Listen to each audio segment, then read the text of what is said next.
கர்த்தர் நல்லவர். கர்த்தருடைய கிருபையும் தயவும் நம் யாவரோடும் கூட இருந்து வழிநடத்துவதாக.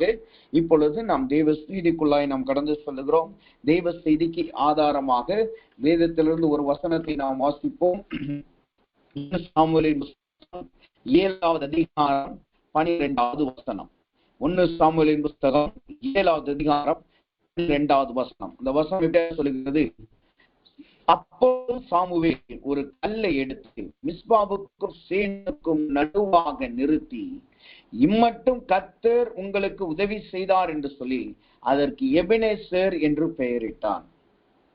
இந்த வசனத்திலே ஒரு கல்லை பார்க்கிறோம். எபெனேசர் என்று அழைக்கப்பட்ட ஒரு கல்லை பார்க்கிறோம். அந்த கல்லை குறித்து தான் நாம் கடந்த நாட்கள் முழுவதும் தியானிக்க கர்த்தர் கிருபை செய்து வருகிறார். அதை தொடர்ந்துதான் இன்றைக்கும் அந்த கல்லை குறித்து தான் நாம் தியானிக்க போகிறோம். நாம் இன்றைக்கு காலையிலும் அதை குறித்து தான் தியானித்தோம். நாம் இப்பொழுது தியானித்துக் கொண்டிருக்கிற அந்த ஒரு கல் என்பது என்ன கல்? அது சீயோனிலிருந்து வைக்கப்பட்டுள்ள கல். அது சீயோனிலிருந்து கொடுக்கப்படுகிற அல்லது சீயோனிலிருந்து வைக்கப்பட்ட அந்த கல்லை கர்த்தர் நம்மளுக்கு கொடுக்கிறார் என்பதை நாம் தியானித்து வருகிறோம். இந்த சீயோனில் வைக்கப்பட்ட கல்லை நாம் பெற்றுக்கொள்ள வேண்டும் என்றால் அந்த முதலாவது நாம் சீயோனை பிடிக்க வேண்டும் என்பதை நாம் பார்த்தோம். அந்த சீயோனை பிடிக்க வேண்டும் என்றால் அதற்கு 3 தடைகளை நாம் தாண்ட வேண்டும். எப்படி கானான் தேசத்திற்கு இஸ்ரவேல் ஜனங்கள் போக வேண்டும் என்றால் அவர்கள் சமுத்திரத்தை கடக்க வேண்டியதாய் காணப்பட்டதோ, அதே போல நாமும் சீயோனை பிடிக்க வேண்டும். சீயோனில் வைக்கப்பட்ட கல்லை நாம் பெற்றுக்கொள்ள வேண்டும் என்றால் 3 தடைகளை தாண்ட வேண்டும் என்று வசனம் நம்மளுக்கு கற்றுக் கொடுக்கிறதை நாம் தியானித்தோம். அது என்னென்ன தடைகள்? அதைத்தான் 2 சாமுவேலின் புஸ்தகம் 5வது அதிகாரம் 6வது வசனத்திலே நாம் பார்க்கிறோம். என்ன 3 தடைகள்? 1, எபூசியர்களை நாம் தாண்ட வேண்டும். 2வது குருடர்களின் தடையை தாண்ட வேண்டும். 3வது சப்பானிகளின் தடைகளை தாண்ட வேண்டும் என்று நாம் தியானித்தோம். எபூசியர்கள் என்பது எதை காட்டுகிறது? அது மனதை மடிவாக்குகிறதும் நமக்குள் இருக்கிற வைராக்கியத்தையும் விசுவாசத்தையும் எரிந்து கொண்டிருக்கிற தேவ அக்கினியை அவித்து போடுகிறதுமாய் காணப்படுகிறது என்று நாம் பார்த்தோம். அது நேரடியாய் கிரியை செய்யாது. நேரடியாய் நம்மளோடு சரி அப்படியே வந்து யுத்தம் பண்ணாது. அது எப்படி யுத்தம் பண்ணும் என்றால் அது தன்னுடைய வார்த்தைகளினால் யுத்தம் பண்ணுகிறதாய் காணப்படுகிறது. அந்த வார்த்தைகளை நாம் கேட்கும் பொழுது அது நம்மளை மனவடிவாக்கி தேவனுக்குள்ளாய் நாம் வைத்திருக்கிற வைராக்கியத்தையும் அந்த அக்கினியையும் குறைக்கிறதாய் காணப்படுகிறது என்பதை நாம் பார்த்தோம். அவைகளை நாம் மேற்கொள்வதற்கு ராஜரிக அபிஷேகத்தை பெற்ற வேண்டும். அதை பெற்றால் மாத்திரமே அந்த எபூசியரை மேற்கொள்ள முடியும் என்பதை பார்க்க கர்த்தர் கிருபை செய்தார். அந்த அபிஷேகத்தை பெற்றுக்கொள்ள கர்த்தர் கிருபை செய்தார். அடுத்ததாக 2வது தடை என்பது எது? அதுதான் குருடர்களை தடையாய் காணப்படுகிறது. பலவான்கள் அல்ல, பராக்கிரமசாலிகள் அல்ல, யுத்த வீரர்கள் அல்ல, சாதாரண குருடர்கள் என்று எண்ணப்படுகிற அந்த பார்வையற்றவர்களாய் காணப்படுகிற அந்த குருடர்கள் சீயோனை பிடிப்பதற்கு தடையாய் இருக்கிறார்கள் என்பதை பார்க்க கர்த்தர் உதவி செய்தார். குருடர்கள் என்பது எதை காட்டுகிறது? அவர்கள்தான் பரிதானம் வாங்குகிறவர்கள். அதாவது தேவனுக்கு பிரியமில்லாத காரியங்களை செய்து நீதியை புரட்டுகிறவர்கள். நமக்கு வர வேண்டிய வழிகளையும் நமக்கு வர வேண்டிய ஆசீர்வாதத்தையும் நாம் பெற்றுக்கொள்ள வேண்டிய சீயோனை அவர்கள் நீதியை புரட்டி போட்டு நியாயத்தை புரட்டி போட்டு நமக்கு கிடைக்க வேண்டிய அந்த சீயோனையும் ஆசீர்வாதத்தையும் தடை செய்கிறவர்கள் தான் இந்த குருடர்கள் என்று நாம் பார்த்தோம். அவர்கள் மற்றவர்களிடத்திலே பரிதானம் வாங்கி கொண்டு லஞ்சங்களை பெற்றுக்கொண்டு அவர்கள் நமக்கு கிடைக்க வேண்டிய நியாயத்தை புரட்டுகிறவர்களாய் காணப்படுகிறார்கள். அவர்களை கடந்து போக வேண்டும் என்று கர்த்தர் சொன்னார். இப்ப இந்த எபூசியரை கடந்து போவதற்கு ராஜரிக அபிஷேகம் அங்கு அவசியமாய் காணப்படுகிறது. ஆனால் குருடர்களை நாம் கடந்து போவதற்கு அங்கு என்ன தேவையாய் காணப்படுகிறது? அங்கு கர்த்தருடைய நீதி அங்கு காணப்பட வேண்டும். கர்த்தர் நம்மளுக்கு கிருபை பாராட்ட வேண்டும் என்பதை பார்க்க கர்த்தர் நம்மளுக்கு உதவி செய்தார். அடுத்தபடியாக 3வது தடையை குறித்து இன்றைக்கு காலையிலே பார்க்க கர்த்தர் உதவி செய்தார். 3வது சீயோனை பிடிக்க கூடாதபடி தடையாய் காணப்படுகிற 3வது விஷயம் என்ன? அதுதான் சப்பானிகள். இந்த குருடர்களும் சப்பானிகளும் எழுத்தின்படியான சப்பானிகள், எழுத்தின்படியான குருடர்கள் அல்ல. ஆவிக்குரிய ரீதியாய் குருடர்களும் சப்பானிகளாய் காணப்படுகிறவர்கள். அப்ப இன்றைக்கு காலையிலே நாம் தியானித்தோம், சப்பானிகள் சீயோனை பிடிப்பதற்கு தடையாய் இருக்கிறார்கள். யார் இந்த சப்பானிகள்? அவர்களுக்கு தேவனுடைய நாமம் தெரியும், அவர்களுக்கு தேவன் இந்த நாமம் தான் அதிசயம் செய்கிறது என்பது தெரியும், இந்த நாமம் தான் ரட்சிப்பை கொடுக்கிறது என்பது தெரியும், அவர்களுக்கு வசனங்கள் தெரியும். ஆனாலும் தங்களுடைய ஜீவனை காத்துக் கொள்வதற்காக, தங்களுக்கு கீழ்ப்படிந்து ஜனங்கள் நடக்க வேண்டும் என்பதற்காக, தங்களுடைய சுயாதீனத்தை கொண்டு தங்களுடைய சுய லாபத்திற்காக அங்கு சொல்லப்படுகிற தேவனுடைய வார்த்தையை தடை செய்கிறவர்கள் தான் இந்த சப்பானிகள் என்று நாம் பார்த்தோம். அதைத்தான் அப்போஸ்தலர் புத்தகம் 4வது அதிகாரத்திலே நாம் பார்க்கிறோம். பேதுருவையும் யோவானையும் அவர்கள் செய்த ஊழியத்தை இவர்கள் அதிசயம் செய்கிறவர்கள், இயேசுவின் நாமத்தை கொண்டு விடுதலையாக்குகிறவர்கள் என்பதை அறிந்தோம். ஆனாலும் அவர்களை பயமுறுத்த அவர்களுக்கு முற்பட்டார்கள். தேவனுடைய வார்த்தையை பேசக்கூடாது என்று சொன்னார்கள் என்பதை பார்க்க உதவி செய்தார். அப்ப இந்த சப்பானிகளை எப்படி நாம் மேற்கொள்ள முடியும்? குருடர்களையும் எபிசியர்களையும் நாம் மேற்கொண்டுட்டோம். ஆனா மூன்றாவது சப்பானிகளை எப்படி மேற்கொள்ளணுமா? அங்க பரிசுத்த ஆவியானவர் நிரப்புதல் அவசியமா இருக்கிறது. இங்க பரிசுத்த ஆவியான நிரப்புதல் என்ற உடனே நாம் ஏற்கனவே பெற்ற அபிஷேகமாகிய அந்த பரிசுத்தாவின் நிரப்புதலை நாம் யோசிக்க கூடாது. ஏனென்றால் வசனம் சொல்லுது, பேதுரு பரிசுத்த ஆவியினால் நிரப்பப்பட்டு அவர்களுக்கு எதிராய் பேசினான் என்று சொல்லுது. ஆனா அப்போஸ்தலர் 2வது அதிகாரத்திலேயே பேதுரு ஏற்கனவே அபிஷேகத்தை பெற்றுட்டான், ஏற்கனவே பரிசுத்த நிரப்புதல் வந்துருச்சு, அக்கினிமயமான நாவுகள் வந்தது, அதனால் 3000 பேர் ரட்சிக்கப்பட்டாங்க. ஆனாலும் சப்பானிகளை மேற்கொள்ள வேண்டும் என்றால் ஒவ்வொரு நாளும் புதிய அபிஷேகத்தினால் நாம் நிரப்பப்பட வேண்டும். ஒவ்வொரு நாளும் பரிசுத்தாவினால் நிரப்பப்பட்டால் மாத்திரமே இந்த சப்பானிகளை மேற்கொள்ள முடியும் என்று காலையிலே கர்த்தர் சொல்லி அந்த அபிஷேகத்தினால் நம்மளை நிரப்பினார். 2வது இந்த சப்பானிகளை எப்படி நாம் மேற்கொள்ள முடியும்? அந்த வசனம் சொல்லுகிறது, சொஸ்தமாக்கப்பட்ட மனிதன் அவர்களுக்கு முன்பாக நின்றபடியினால் அவர்களால் ஒன்றும் பேசக்கூடாமல் போய்விட்டது என்று அப்போஸ்தலர் 4வது அதிகாரத்திலே படிக்கிறோம். அந்த மனிதன் எப்படி சுத்தமாக்கப்பட்டான்? நசரேயனாக இயேசு என்கிற நாமமாகிய அந்த வார்த்தையினால் அவன் சுகமாக்கப்பட்டான். அவன் ஆஸ்பத்திரி கொண்டு போயோ அல்லது தைலத்தை வைத்தோ வைத்தியரை வைத்தோ அவன் சுகமாக்கப்படவில்லை. அங்கு தேவனுடைய நாமம், இயேசுவின் நாமம் சொல்லப்பட்டது, அந்த வார்த்தை சொல்லப்பட்டது, உடனே அவன் சுகமானான். அப்ப சப்பானிகளை நாம் மேற்கொள்ள வேண்டும் என்றால் 2வது அது நம்மளுக்கு என்ன அவசியமாய் காணப்படுகிறது? அதுதான் தேவனுடைய வார்த்தை. அபிஷேகம் பரிசுத்த நிரப்புதல் மாத்திரம் நம்மளுக்கு போதாது. அங்கு தேவனுடைய வார்த்தை இருந்தால் மாத்திரமே நாம் சப்பானிகளை மேற்கொள்ள முடியும் என்று வசனம் சொல்லுகிறது. இன்றைக்கு அநேகர் துதிக்கிறதிலையும் பாடல் பாடுகிறதிலையும் தேவ சமூகத்திலே ஆராதனை செய்கிறதற்கு உற்சாகமாய் இருக்கிறோம். நல்ல பாடல் பாடப்படுகிறது, நல்ல துதிக்கப்படுகிறது என்பதை அந்த ஆலயங்களை பார்த்தே நாம் சொல்லுகிறவர்களாய் இருக்கிறோம். வசனங்களுடைய நேரங்கள் குறைக்கப்பட்டு விட்டது. சபைகள் முந்தியெல்லாம் பார்த்தா 3 மணி நேரம் சர்ச்சை இருக்கும், அதுல 1 மணி நேரம் வசனத்தை குறித்தே பேசுவார்கள். பிரசங்கம் மாத்திரமே 1 மணி நேரம் இருக்கும். ஆனா இன்றைக்கு சபைகள் எப்படி இருக்கு? 1.5 மணி நேரம் தான். அதுல 1 மணி நேரம் ஆராதனை, ஆடல், பாடல், துதி என்கிறதுக்கு கடந்து போகிறது. மீதி இருக்கிற 20 நிமிஷம் தான் அங்கு தேவனுடைய வார்த்தை சொல்லப்படுகிறது. துதிக்கிறதும் ஆராதனை செய்கிறது நல்லதுதான், அது நம்மளை விடுதலை ஆக்குகிறது, நம்மளுக்கு பலனை கொடுக்கிறது, உண்மைதான். ஆனால் இந்த பலனை வைத்துக் கொண்டு நம்மளை சப்பானிகளை நம்மளால் மேற்கொள்ள முடியாது. சப்பானிகளை மேற்கொள்ள வேண்டும் என்றால் தேவனுடைய வசனம் நம்மளுக்கு தேவையாயிருக்கிறது. ஏனென்றால் அதுதான் புடமிடப்பட்ட வசனம், அதுதான் தூய்மையான வசனம், அது சர்வ வல்லமையுள்ள பலத்தை கொண்டதாய் காணப்படுகிறபடினால், அது ஜீவனை நம்மளுக்குள் கொண்டு வருகிறபடினால், அது நம்மளை மேற்கொள்ள நினைக்கிற சப்பானியை மேற்கொள்ள அது உதவியாய் காணப்படுகிறது. அப்ப தேவ ஜனமாகிய நாம் ஒன்றை நாம் புரிந்து கொள்ள வேண்டும். துதிக்கிறதும் ஆராதனை செய்கிறதும் பரிசுத்தால் நிரப்பப்படுகிறது நல்லதுதான். ஆனால் இன்னொரு பக்கத்திலே வசனத்திலே நாம் உறுதியாய் இருக்க வேண்டும். வசனங்கள் நம்முடைய இருதயமாகிய பலகையிலே எழுதப்பட வேண்டும்.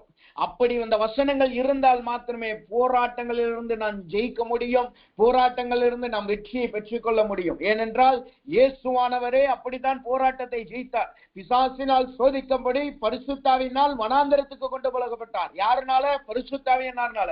ஆனா அவர் அந்த வனாந்தரத்திலே ஜெயித்தது எப்படி? பிசாசின் சோதனைகளை மேற்கொண்டது எப்படி? அந்த உலகத்தை மேற்கொண்டது எப்படி?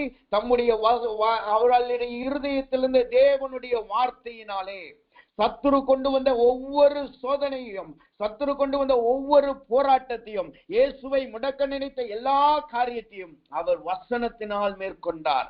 அப்ப தேவ ஜனமாகிய நாம் வசனத்திலே நிரப்பப்பட்டவர்களாய் நாம் காணப்பட வேண்டியது அவசியமாய் இருக்கிறது. அந்த வசனங்களுக்கு நாம் முக்கியத்துவம் கொடுப்போமாக.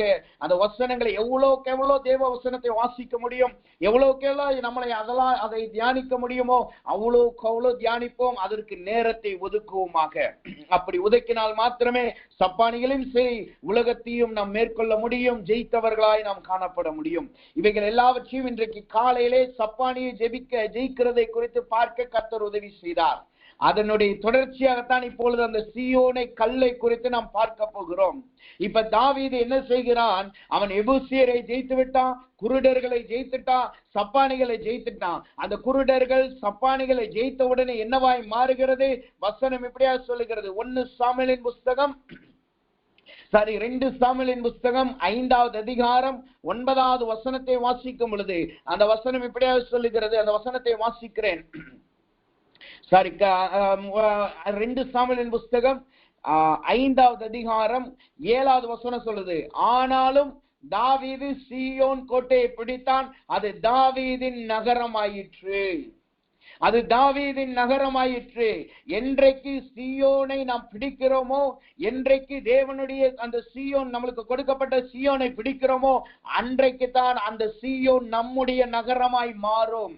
நாம் ரட்சிக்கப்பட்டது உண்மைதான், அபிஷேகம் பெற்றது உண்மைதான், தேவ வல்லமை பெற்றது உண்மைதான். ஆனாலும் ரட்சிக்கப்பட்ட புதுசிலேயே நாம் அந்த சீயோனை பிடித்து விட்டால் அந்த சீயோன் நம்முடைய நகரமாய் மாறும். நாம் அந்த சீயோனுக்கு சுதந்திரவாளியாய் மாறுவோம். இங்கு தாவீது எபூசியரை ஜெயித்தான், குருடர்களை ஜெயித்தான், சப்பானிகளை ஜெயித்து அந்த சீயோன் நகரத்தை பிடித்தான். பிடித்த உடனே அந்த நகரம் என்னவாய் மாறுகிறது? அது இவனுடைய நகரமாய் மாறுகிறது. இந்த தாவீதினுடைய நகரமாய் இந்த சீயோன் மாறின உடனே தாவீது செய்கிறது என்ன தெரியுமா? அந்த வசனம் சொல்லுகிறது, தாவீது அந்த கோட்டையிலே தாவீது வாசம் பண்ணி அதற்கு தாவீதின் நகரம் என்று பெயரிட்டு மில்லோ என்னும் ஸ்தலம் துவங்கி உட்புறம் மட்டும் சுற்றிலும் இருக்கிற மதிலை கட்டினான். இங்கு தாவீது அந்த நகரத்தை பிடித்துட்டான். அந்த நகரம் இவனுக்கு சொந்தமான நகரமாய் மாறிவிட்டது. உடனே என்ன செய்கிறான்? அங்கு ஒரு மதிலை கட்டுகிறான். மதிலை கட்டுகிறது என்பது எதை காட்டுகிறது? அது தேவனுடைய வார்த்தையிலே உறுதிப்படுத்தப்படுகிறதை காட்டுகிறது. தேவனுடைய வார்த்தையிலே உறுதிப்படுகிறதை காட்டுகிறது. அப்ப சீயோனை பிடிக்கிறது முக்கியமல்ல. சீயோனை பிடிச்சிட்டோம் என்பது சந்தோஷமான விஷயம் அல்ல. சீயோனை பிடித்தது மாத்திரமல்ல, அதை சுற்றிலும் நாம் மதில்களை கட்ட வேண்டும். அந்த மதில்கள் இல்லாவிட்டால் ஒரு காலத்தில் அந்த சீயோனை மீண்டும் நாம் பறிவு கொடுக்க வேண்டிய நிலைமைக்கு நாம் தள்ளப்படுவோம். அப்ப சீயோனின் சுற்றிலும் மதில் கட்டப்பட வேண்டும் என்றால் என்ன அர்த்தம்? அது தேவனுடைய வார்த்தையிலே உறுதிப்படுகிறதை காட்டுகிறது. அப்ப தேவ ஜனமாகிய நாம் சீயோனை பிடிக்கிறது மாத்திரமல்ல, அதிலே நாம் உறுதிப்பட்டவர்களாய், தேவ வசனத்திலே நிறைந்தவர்களாய், அதை சுற்றிலும் மதில்களை கட்டுகிறவர்களாய் நாம் காணப்பட வேண்டும். அப்ப இப்பொழுது நாம் சீயோனை பிடித்து விட்டோம். அந்த எபூசியரையும் சப்பானிகளையும் குருடர்களையும் நாம் ஜெயிச்சிட்டோம்.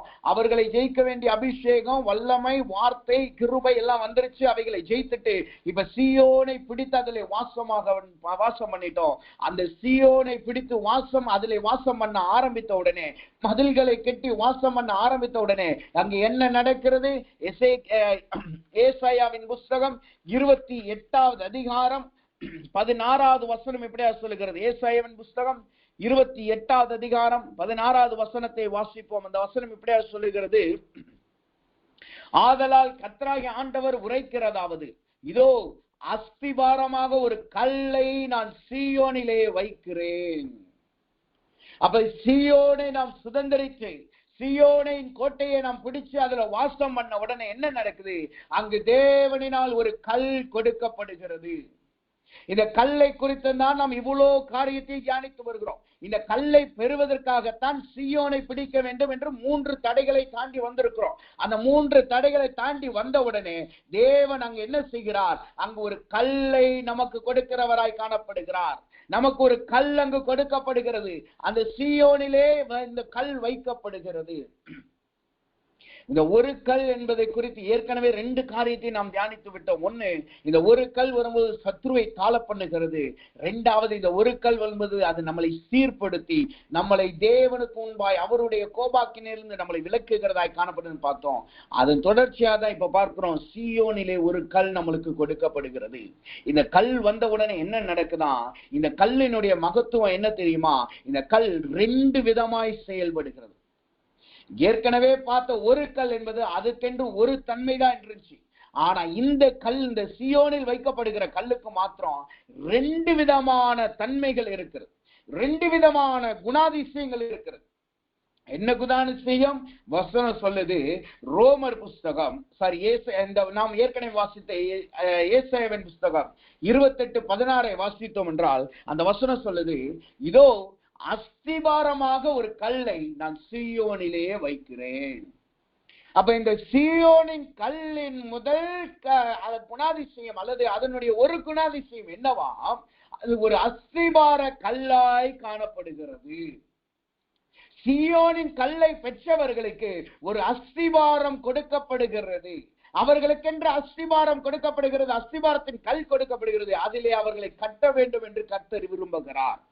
2வதாக இந்த சீயோன் கல்லினுடைய தன்மை என்னவாம் அல்லது குணாதிசயம் என்னவாம்? வசனம் சொல்லுது, ரோமர் புஸ்தகம் 9வது அதிகாரம் 33வது வசனத்தை வாசிக்கும் பொழுது அந்த வார்த்தை எப்படியா சொல்லுகிறது, இதோ இடறுகிறதற்காக கல்லையும் தவறுகிறதற்கான கண்மலையும் சீயோனிலே வைக்கிறேன்.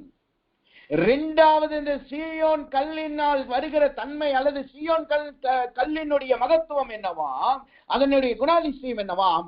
அது இடறுகிற கல்லாய் காணப்படுகிறது. இப்ப இந்த வார்த்தையை கேட்கும் பொழுது நம்மளுக்குள்ளாய் ஒரு யோசனை வரும். எப்படி ஒரே கல் ஆசீர்வாதமுமாய் இருக்கலாம், சாபமுமாய் இருக்கலாம்? எப்படி ஒரே கல் அஸ்திபாரமும் இருக்கலாம், இடறுதலாய் இருக்கலாம் என்பதை நாம் யோசித்து பார்க்க முடியும். ஆனா வசனம் அதைத்தான் நம்மளுக்கு கற்றுக் கொடுக்கிறது. சீயோனின் கல் என்ற உடனே அது அஸ்திபாரம் என்பதுதான் நாம் நினைக்கிறோம். அது உண்மைதான், அஸ்திபாரம் என்பது அது உண்மைதான். ஆனால் அந்த கல்லுக்கு இன்னொரு தன்மையும் இருக்கிறது. அது இடர பண்ணுகிற கல்லாய் காணப்படுகிறது. அது இடர பண்ணுகிற கல். அதன் இடத்துல வருகிறவர்கள் இடரப்பட்டு போவார்கள். யோசித்து பாருங்க, நாம நினைக்கிறோம் வார்த்தை வசனம் தேவனிடத்திலிருந்து வரும் பொழுது அது ஆசீர்வாதத்தை மாத்திரம் கொண்டு வருகிறது என்பதை நினைக்கிறோம். ஆனால் தேவனிடத்திலிருந்து கொடுக்கப்படுகிற கல் இடறுதலுக்கும் ஏதுவான கல்லாய் அது மாறுகிறது. அப்ப 2 தன்மையை உடையதுதான் இந்த சீயோன் கல். அப்ப எவ்வளவு விசேஷமான கல் என்பதை நாம் யோசித்து பார்ப்போம். அதைத்தான் வசனமும் இன்னொரு காரியத்தை குறித்து 2 தன்மை உள்ளது என்பதை வசனம் சொல்லுகிறது. தேவனுடைய வசனம் இருபுறம் கருக்குள்ள பட்டயம் என்று சொல்லி இருக்கிறது. தேவனுடைய வசனம் இருபுற கருக்குள்ள பட்டயம். அதே போலதான் இங்கு இந்த சீயோன் ஆகிய கல்லும் இரு தன்மையை உடையதாய் காணப்படுகிறது. ஒன்னு அஸ்திபாரத்தையும் ஒன்னு இடறுதலையும் கொண்டுள்ளது. அதை குறித்து தான் நாம் இப்பொழுது தியானிக்க போகிறோம். இந்த 2 காரியத்தை குறித்து தான்.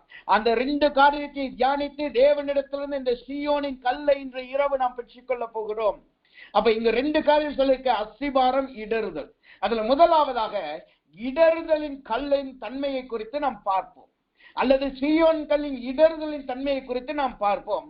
இந்த வசனம் சொல்லுகிறது, ரோமர் புஸ்தகம் 9வது அதிகாரம் 33 சொல்லுது, இதோ இடறுதலுக்கான கல்லையும் சீயோனிலே வைக்கிறேன். இடறுதலுக்கான கல்லையும் சீயோனிலே வைக்கிறேன். இப்ப ஏன் இடறுதலுக்கான கல்லை கர்த்தர் சீயோனிலே வைக்கிறாராம்? அந்த வசனம் சொல்லுகிறது, 32வது வசனம் சொல்லுது பாருங்க, ரோமர் 9:32 சொல்லுது பாருங்க, எண்ணத்தில் என்றால் அவர்கள் விசுவாசத்தினாலே அதை தேடாமல் நியாய பிரமாணத்தின் கிரியைகளினாலே தேடினவதினால் அதை அடையவில்லை. இடறுதற்கான கல்லிலே இடறினார்கள். இந்த அஸ்திபார கல் அல்லது சீயோனின் கல் எப்படி இடறுதலின் கல்லாய் காணப்படுகிறது? அதை விசுவாசிக்காமல் அதை தேடவும் நியாய பிரமாணத்தின்படி அதை தேடினால் அது இடறுதலின் கல்லாய் மாறுகிறது. அது தேவனிடத்திலிருந்து தான் கொடுக்கப்பட்டது. அது சீயோனில் தான் வைத்திருக்கப்பட்டிருக்கு. அதை பிடிப்பதற்கு 3 தடைகளை தாண்டி வந்திருக்கிறோம். நம்முடைய பலன் எல்லாம் நாங்கள் அதை செலவிட்டு இருக்கிறோம். தேவ அபிஷேகத்தை பெற்று இருக்கிறோம், தேவனுடைய கிருபையை பெற்று இருக்கிறோம், தேவனுடைய ராஜரிக அபிஷேகத்தை பெற்று இருக்கிறோம், அதிலே வாசமாய் இருக்கிறோம். ஆனாலும் இந்த கல் என்னவாய் மாறுகிறது? இடறுதலின் கல்லாய் மாறுகிறது. ஏன் இடறுதலின் கல்லாய் மாறுதா? விசுவாசத்தின்படி அதை தேடாமல், விசுவாசத்தினாலே அதை தேடாமல், நியாய பிரமாணத்தின் கிரியைகளினாலே தேடினபடியால். இங்க 2 கூட்டத்தை காட்டுகிறது, 2 பாதையை காட்டுகிறது. ஒன்னு விசுவாசம், ஒன்னு நியாய பிரமாணம். இந்த விசுவாசத்தின்படி அதை தேடாமல் நியாய பிரமாணம் அப்படின்னா என்ன அர்த்தம்? சுருக்கமா சொல்ல போனா, தங்களுடைய கிரியைகளினாலே இந்த கல்லை நான் சுதந்திரித்துக் கொள்ளலாம் என்று தங்களுடைய பலத்தின் மீதும் தங்களுடைய கிரியைகளின் மீதும் நம்பிக்கை வைத்திருக்கிறது. கர்த்தர் மீது விசுவாசம் வைக்காமல், விசுவாசத்தை அருளுகிற இயேசுவின் மீது நம்பிக்கை வைக்காமல், தேவ வசனம் என்று சொல்லிக்கொண்டு அதை தங்களுக்கு ஏற்றபடி மாற்றிக்கொண்டு தங்களை அதற்கென்றபடி உருவாக்குகிறேன் என்று சொல்லிக்கொண்டு அதிலே நடக்கிறவர்களுக்கு இந்த கல் இடறுதலின் கல்லாய் மாறுகிறது. கிறிஸ்தவ ஜீவியம், தேவனுடைய பிள்ளை என்பது என்ன? அது விசுவாச ஜீவியத்தை காட்டுகிறது. ஆனால் இந்த இடறுதலின் சீயோனின் கல்லை தேடுகிறவர்கள் நாம் விசுவாசத்தோடு தேடாமல், விசுவாசத்தின்படி அதனிடத்தில் அணுகாமல் நாம் காணப்பட்டோம் என்றால் என்ன நடக்கிறது? அது ஒரு இடறுதலின் கல்லாய் மாறி போகிறது. அப்ப சீயோனின் கல் கிடைக்கிறது நல்லதுதான். ஆனால் அந்த சீயோனின் கல்லின் மீது விசுவாசம் வைத்தால் மாத்திரமே, அந்த சீயோனின் கல்லை கொடுக்கிற கிறிஸ்துவின் மீது விசுவாசம் வைத்தால் மாத்திரமே அது நம்மளுக்கு அஸ்திபாரமும் அது நம்மளுக்கு ஆசீர்வாதமாய் மாறுகிறது. அல்லது அதுவே நம்மளுக்கு இடரலாய் அமைந்துவிடும். நீங்க ஒரு இந்த ரோட்ல நீங்க பாத்தீங்கன்னா, இந்த ஹைவே வர்றதுக்கு முன்னாடி பாத்தீங்கன்னா, அல்லது ஒரு ஏதாவது ஒரு ட்ராக் ஏதாவது வர்றதுக்கு முன்னாடி இந்த நல்ல நல்ல புது ரோட்டை நீங்க பாத்தீங்கன்னா அங்க ஒயிட் கலர்ல லைன் வரிசையா போட்டிருப்பாங்க. இந்த லாஸ்ட்ல இருந்து அந்த லாஸ்ட் வரைக்கும், அதாவது நான் சொல்றது அந்த ஜீப்ரா கிராசிங் லைன்ல, டிராபிக்ல இருக்கிற அந்த லைன் இல்ல, இந்த ஹைவே அல்லது ஏதாவது ஒரு அப்டிக்கல் வருது அதுக்கு முன்னாடி இதை போட்டிருப்பாங்க, வேகத்தடை வர்றதுக்கு முன்னாடி போட்டிருப்பாங்க. அந்த ஒயிட் கலர் லைன் இருக்கும் பாத்தீங்கன்னா, ஒரு 5 அல்லது 6 இருக்கும். இந்த ஒயிட் கலர் லைன் எதுக்கு போட்டிருக்காங்கன்னா, அதுக்கு முன்னாடி ஏதோ ஒரு அப்டிக்கல் இருக்கு, ஏதோ ஹைவே இருக்கு அல்லது அப்டிக்கல் இருக்கு, அங்க ஒரு வேகத்தடை இருக்கு, அதை பார்த்து கவனமா உங்க வண்டியை குறைச்சு போங்கன்னு சொல்லி அதுக்காக தான் போட்டிருப்பாங்க. ஆனா அந்த கோட்டுல ஒரு 2 காரியம் இருக்கு. அந்த கோட்டுல நீங்க மெதுவா போனீங்கன்னா அது உங்களை அப்படியே கொஞ்சம் கொஞ்சமா தான் குதிச்சு லைட்டா அப்படியே அசைஞ்சு போகும். ஆனா அந்த கோட்டுல நீங்க வேகமா வண்டியை ஓட்டி பாருங்க, அது ரொம்ப தூக்கி போடுறத போல இருக்கும். அது அப்படியே ரொம்ப அந்த கோட்டை நீங்க பார்க்காம வேகமா அந்த கோட்டை ஓட்டி பார்த்தீங்கன்னா அந்த 6 கோடு டங்கு டங்கு டங்குன்னு அப்படியே உடம்புல அந்த வைப்ரேஷனை கொடுத்து அப்படியே அது அந்த உடம்பே அங்க வலிக்கிற மாதிரி காணப்படும்.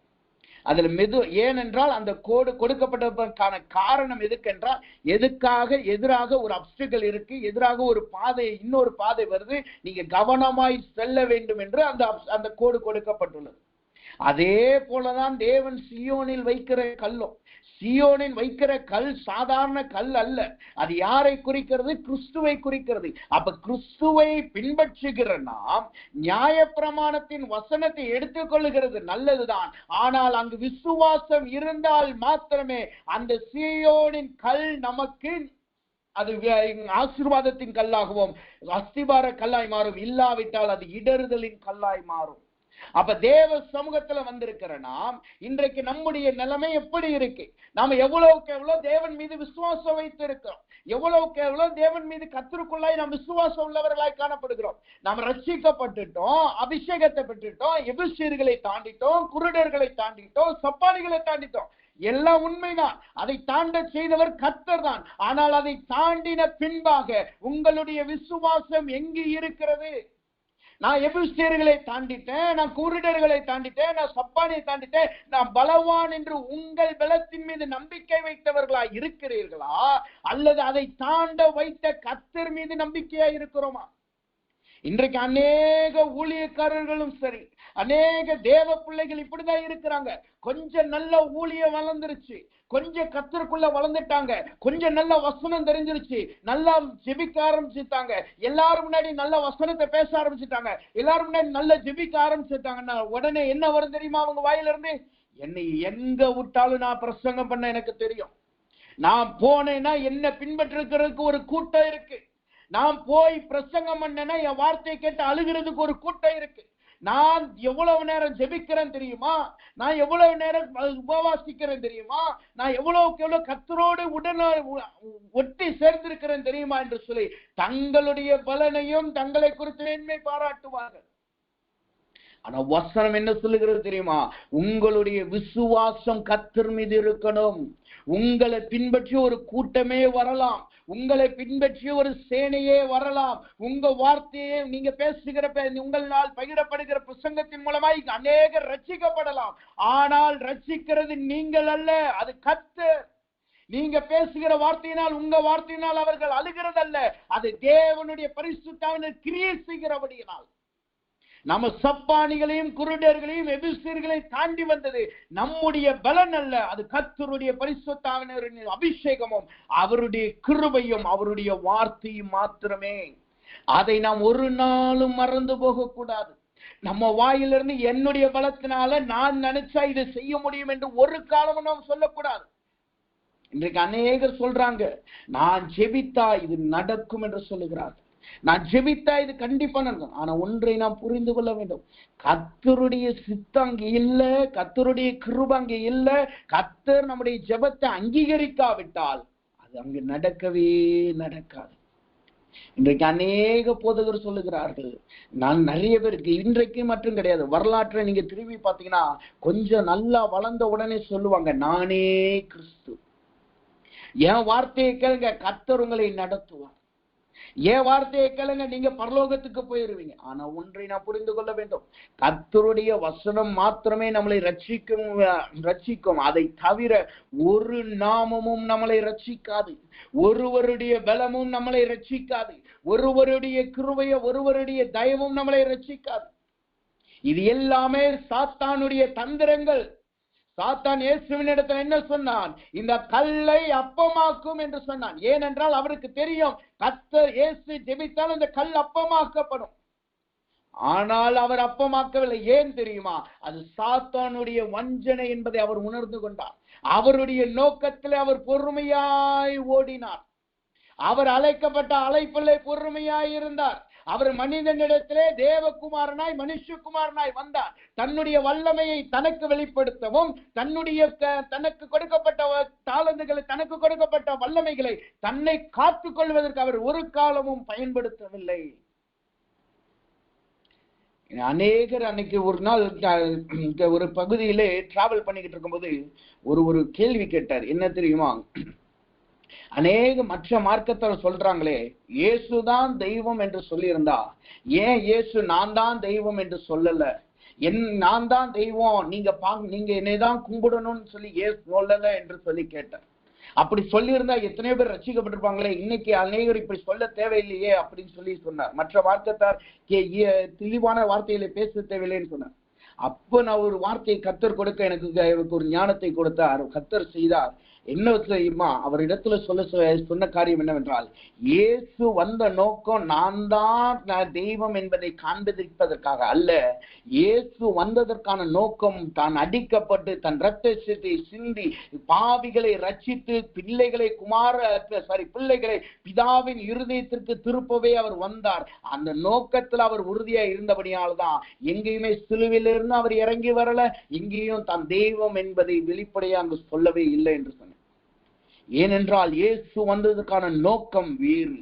அதே போல உங்களை கர்த்தர் அழைத்ததற்கு ஒரு நோக்கம் இருக்கு, நீங்க ரட்சிக்கப்பட்டதுக்கு ஒரு நோக்கம் இருக்கு, நீங்க செய்கிற ஊழியத்திற்கு ஒரு நோக்கம் இருக்கு, நீங்க தேவனால் அழைக்கப்பட்டு தெரிந்து கொள்ளப்பட்டதுக்கு ஒரு நோக்கம் இருக்கு.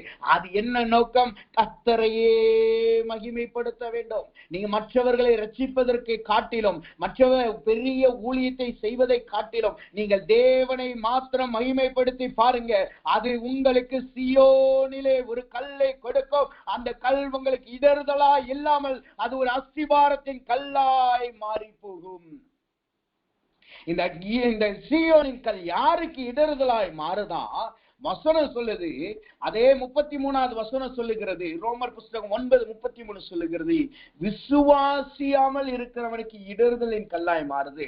இரண்டாவது யாருக்கு இடறுதலின் கல்லாய் மாறுதா?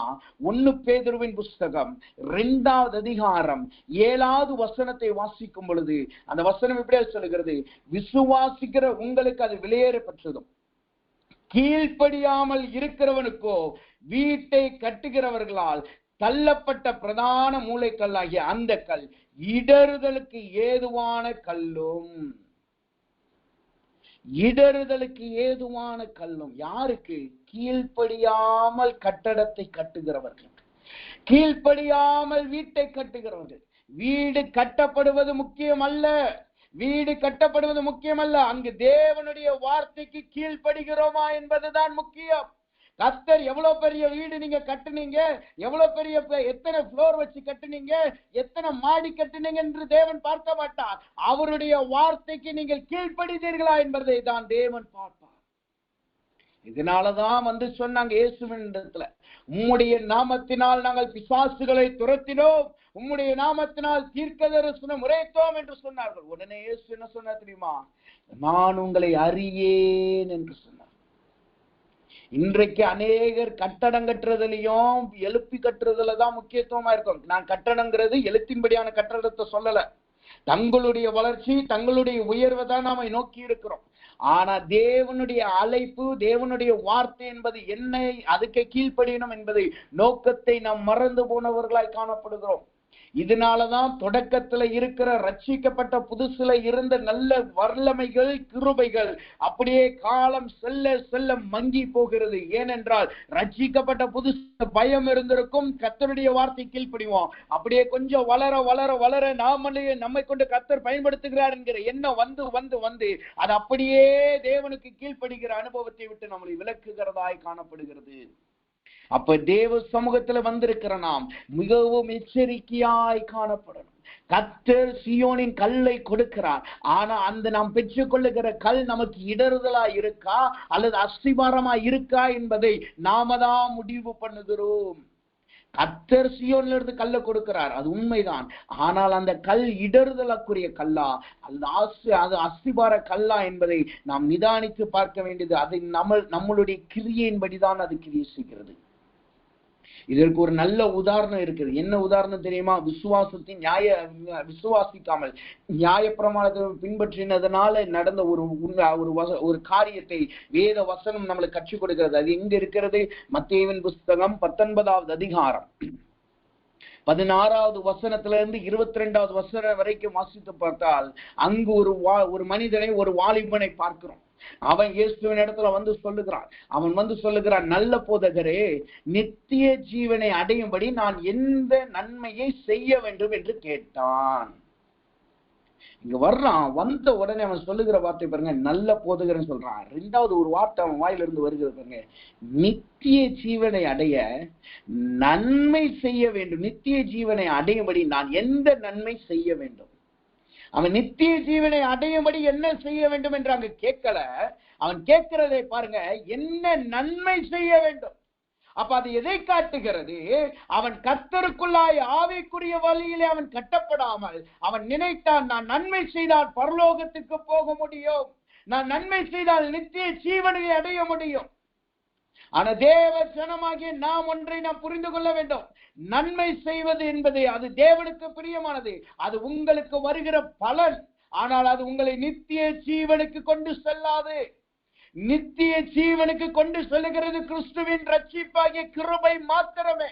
அந்த பூரண கிருபை மாத்திரமே நம்மளை நித்தியத்துக்கு கொண்டு செல்லும். ஆனா அந்த நித்தியத்துக்கு போன நாம் நம்மளுக்கு வேண்டிய ரிவார்டு, நம்மளுக்கு கொடுக்க வேண்டிய பலனை கர்த்தரோடு வரும் பொழுது அது இந்த நன்மை செய்வதனாலே வருகிறது. இன்னைக்கு இந்த 2 காரியத்தையும் நம்ம அநேகர் குழப்பிறோம். நம்ம என்ன நினைக்கிறோம்? நன்மை செய்துட்டா கர்த்தர் நம்மளை கொண்டு போய் விடுவார், நாம நன்மை செய்துட்டா நித்திய ஜீவனுக்கு போய் விடுவோம் என்று நினைக்கிறோம். ஆனால் வசனம் அதை நம்மளுக்கு கற்றுக் கொடுக்கவில்லை. நன்மை செய்வதை தேவன் எதிர்பார்க்கிறார். நீங்க எந்த நன்மை செய்தாலும் அது கர்த்தருக்கு கடன் கொடுக்கிறது. நீங்க எந்த நன்மை செய்தாலும் பரலோக ராஜ்யத்தில் உங்களுக்குரிய பொக்கிஷங்களை நீங்க சேர்த்து வைக்கிறீங்க. அது நம்ம பரலோக ராஜ்யத்துக்கு நுழைஞ்ச பின்பாக கர்த்தரிடத்திலிருந்து நம்மளுக்கு கொடுக்கப்படுகிற ரிவார்ட், ஒரு பலன் தான் மாத்திரமே தவிர நித்திய ஜீவனுக்கு அது நம்மளை கொண்டு போகாது. நித்திய ஜீவனுக்கு போனாதானே நம்மளுக்கு நன்மை அங்கு கிடைக்கும். அப்ப நன்மை கிடைக்கணும்னா, நம்மளுடைய பலன் அங்கு கிடைக்கணும்னா, முதலாவது நம்ம நித்திய ஜீவனுக்கு போனோம். நித்திய ஜீவனை நாம் அடையணும்னா அங்கு நன்மை செய்வதனால மாத்திரம் அது நடக்காது. அது கிறிஸ்துவாய் இயேசுவை பின்பற்றுகிறதுனாலே அங்கு நடக்கும். இங்க வந்த வாலிபன் வந்து கேட்கிறான். அவன் தன்னுடைய இருதயத்தில் நினைக்கிறான், நான் நன்மை செய்தால் போதும், நித்திய ஜீவனை அடைஞ்சிருவேன். அதனாலதான் இயேசுகிட்ட கேட்கிறான், எந்த நன்மை செய்யணும்? என் அப்பா அம்மாவை கீழ்ப்படியணுமா? நான் கீழ்ப்படுகிறேன். இயேசு சொல்றார் பாருங்க, அடுத்த வார்த்தையை சொல்லுகிறார், நீ ஜீவனை பிரவேசிக்க விரும்பினால் கற்பனைகளை கைக்கொள் என்றார். அவன் அவரை நோக்கி எவைகள் என்று கேட்டான். அதற்கு இயேசு, கொலை செய்யாதிருப்பாயாக, விபச்சாரம் செய்யாதிருப்பாயாக, களவு செய்யாதிருப்பாயாக, பொய் சாட்சி சொல்லாதிருப்பாயாக, உன் தகப்பனையும் உன் தாயையும் கனம் பண்ணுவாயாக, உன்னிடத்தில் நீ அன்பு கூறுகிறது போல பிறனிடத்திலும் அன்பு கூறுவாயாக. இது எல்லாமே கற்பனை. இது நம்மளை பரலோகத்துக்கு அழைத்து செல்வதற்கு ஏதுவாய் காணப்படலாம். அதனாலதான் அவன் சொல்றான், இது எல்லாமே நான் சிறு வயது முதற்கொண்டாக நான் பின்பற்றி வரேன். இதை தவிர என்ன நன்மை நான் செய்யணும் எனக்கு சொல்லுங்க, நான் அந்த நன்மையை செய்ய நான் அந்த நன்மையை செய்ய காத்திருக்கேன் என்று சொல்லுகிறான். உடனே இயேசு சொல்லுகிறார், அந்த வாலிபன் அவரை நோக்கி, இவைகள் எல்லாவற்றையும் சிறு வயது முதல் கை கொண்டு இருக்கிறேன், இன்னும் என்னிடத்தில் குறைவு என்ன என்றான். அதற்கு இயேசு, நீ பரிபூர்ண சற்குணனாய் இருக்க விரும்பினால் போய் உனக்கு உண்டானவைகளை விற்று தரித்திரருக்கு கொடு, அப்பொழுது பரலோகத்தில் உன் பொக்கிஷங்களை உன்னோடு இருக்கும், பின்பு என்னை பின்பற்றி வா என்றார். இங்க இந்த வசனத்தை பாதியோடு நம்ம படிச்சுட்டு விட்டுறோம். பரலோகத்துல பொக்கிஷம் இருக்கும், உனக்கு உண்டானதை கொண்டு போய் விற்று கொடு. ஆனா இயேசு அங்க இன்னொரு வார்த்தையை சொல்லி முடிக்கிறார். என்ன வார்த்தை தெரியுமா? பின்பு என்னை பின்பற்றி வா. நன்மையே செய், உன்னுடைய பொக்கிஷங்களை பரலோகத்துல சேர்த்து வை, ஆனாலும் என்னை நீ பின்பற்றி வந்தால் மாத்திரமே உனக்கு நித்திய ஜீவன் கிடைக்கும்.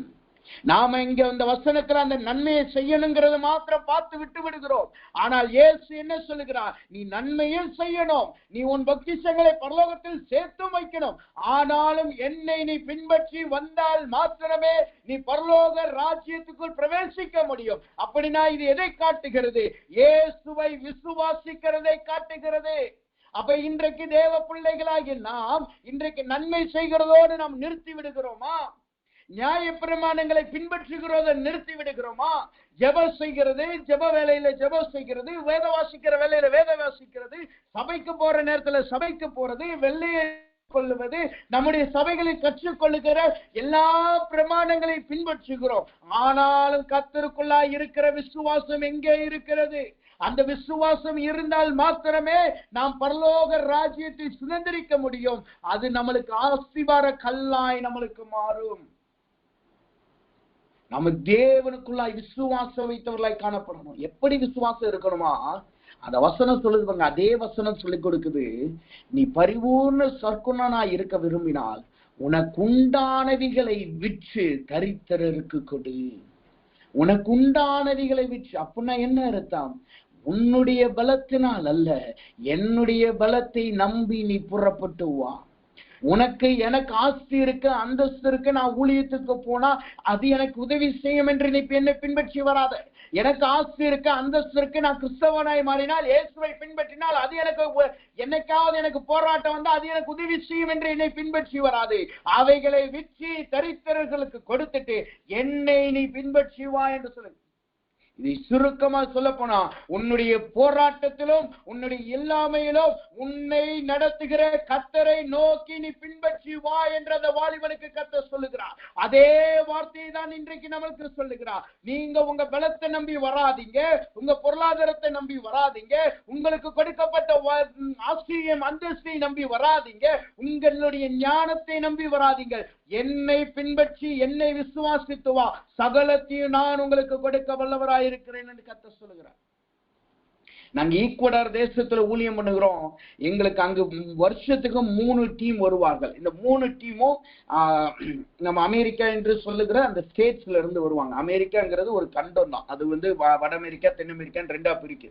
அந்த ஸ்டேட்ஸ்ல அந்த ஸ்டேட்ஸ்ல இருந்து வருகிற வாலிபர்கள், அவங்க வாலிபர்களை 3 டீமா நாங்க அழைப்போம். ஒவ்வொரு வருஷம் 3 டீம் வருவாங்க. ஒன்னு ஜனவரியில வரும், இன்னொன்னு ஜூன்ல வரும், இன்னொரு டீம் நவம்பர்ல வருவாங்க. இந்த 3 டீமும் என்ன பண்ணுவாங்கன்னா, அவங்க மிஷினரி வாஞ்சை உள்ளவங்க, அவங்க சபைகளே அவங்களை அனுப்புவாங்க. சபைகளே பணத்தை கொடுப்பாங்க, சபைகளே அனுப்புவாங்க, நீங்க போய் பண்ணுங்க. இவங்களுடைய வயசு நீங்க பாத்தீங்கன்னா 19ல இருந்து 25 வயசுக்கு தான் இருக்கும். அப்படிப்பட்ட வாலிப வயசுல அவர்கள் மிஷினரியா வர்றாங்க. அவங்க நிறைய சபைகளுக்கு உதவி செய்வார்கள். என்ன உதவி செய்வாங்க? புல்லு வெட்டுறது, பெயிண்ட் அடிக்கிறது. அவர்கள் ஸ்டேஜில் ஏறி பிரசங்கம் பண்ணுகிறதுக்கு வாஞ்சிக்க மாட்டாங்க. புல்லு வெட்டுறது, அங்க போய் பாத்திரம் கழுவுறது, டிரைனேஜ் கிளீன் பண்றது, இப்படிப்பட்ட காரியங்களை செய்வார்கள். இந்த சபைகளுக்கு தேவையான ஊழியங்கள். அது தவிர டிராக்ஸ் மினிஸ்ட்ரி, அதை தவிர மற்ற ஊழியங்கள், ஜெப ஊழியங்கள், அதை தவிர பிரசங்கங்கள் இருக்கும். பிரசங்கங்கள் கொஞ்சம் சொற்பமா தான் இருக்கும். அப்படிப்பட்ட ஊழியர்கள், மிஷினரிகள் என்றால் என்ன, எப்படியெல்லாம் கர்த்தருக்காய் ஊழியம் செய்கிறார்கள் என்பதை பார்ப்பதற்கும் அந்த அனுபவத்தை பெறுவதற்கும் இவர்கள் அனுப்பப்படுவார்கள். இந்த டீம்ல நான் நிறைய பேரை பார்த்திருக்கிறேன். நிறைய பேர் பேசும்பொழுது அவர்கள் ஒரு வாரம் எங்களோட இருப்பாங்க. தொடக்கத்துல நல்லா இருப்பாங்க, நல்லா பேசிட்டு இருப்பாங்க. அப்படியே கொஞ்சம் பழக ஆரம்பிச்ச உடனே, நீங்க எப்ப மிஷினரியா மாற போறீங்க, எப்ப மிஷினரி ஊழியத்துக்கு வர போறீங்க, அல்லது எப்ப கர்த்தருக்கு ஊழியம் செய்ய போறீங்கன்னு சொல்லி அவங்ககிட்ட கொஞ்சம் பேச்சு கொடுத்து நல்லா பேச ஆரம்பிச்ச உடனே, வாலிபர்களா இருக்கிறபடினால நல்லா பேச ஆரம்பிச்ச உடனே அநேக சொல்ற வார்த்தை என்ன தெரியுமா?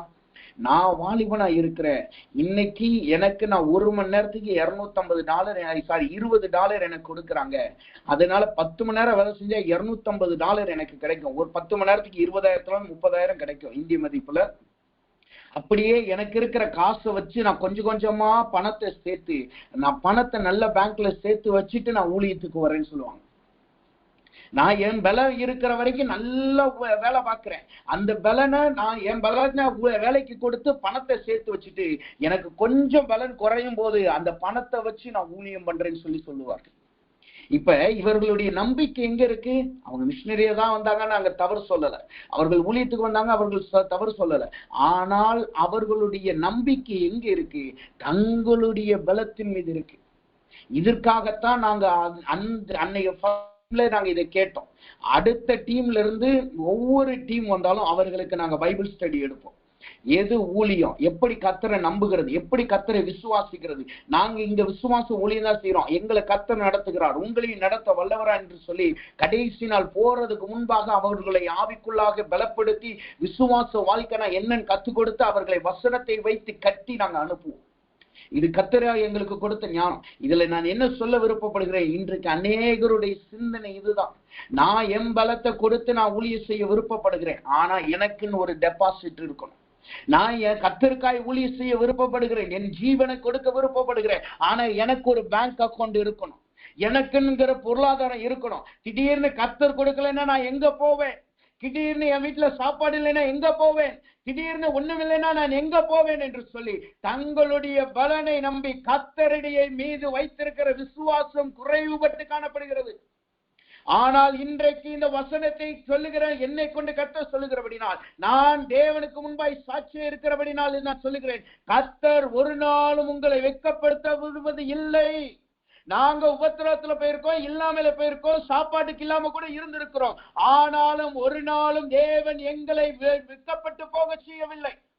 இன்றைக்கும் சரி, அநேக குடும்பங்களுக்கு உதவி செய்யும்படியாய் கர்த்தர் வைத்திருக்கிறார். எந்த தேசத்துல யாரு தெரியாம நாங்க போனோமோ, எந்த தேசத்துல யாருமே இல்லாம போனோமோ, எந்த தேசத்துல மொழி தெரியாம பணத்துடைய மதிப்பு தெரியாம போனோமோ, அதே தேசத்துல அநேக குடும்பங்கள் இன்றைக்கு தாங்கும்படி கர்த்தர் வைத்திருக்கிறார். அநேக சபைகளை தாங்கும்படி கர்த்தர் வைத்திருக்கிறார். அப்படி தேவன் அடியானையும் அற்பமா எண்ணப்பட்ட எண்ணெயும் வைத்திருக்கிறார் என்றால் கர்த்தர் உங்களுக்கு செய்ய வல்லவராய் காணப்படுகிறார்.